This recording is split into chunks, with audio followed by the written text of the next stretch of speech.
আজ আমার ভালোই লাগছে। আজ একটা বিশেষ দিন। একটু পর আমার ছেলে আমাকে বৃদ্ধাশ্রমে রেখে আসবে। ও বলেছে ওখানে আমি ভালোই থাকবো। আমি ছোট্ট পরিবারের অনেকটুকু জায়গা দখল করে রেখেছি। এসছিস বাবা?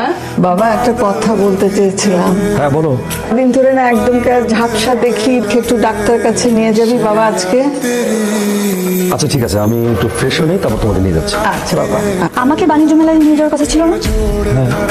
তাহলে তুমি বউ সন্তানদের যে সময় দিতে পারে না সেটা আমি বুঝি। আমার মামা হোটেলে গিয়ে কেন থাকবে? এত বড় বাড়ি, বাসা তো মাত্র রুম তো দুইটা মাত্র। আমি বুঝি, কিন্তু আমি কি করব? মা চলো, সন্ধ্যা হয়ে গেল।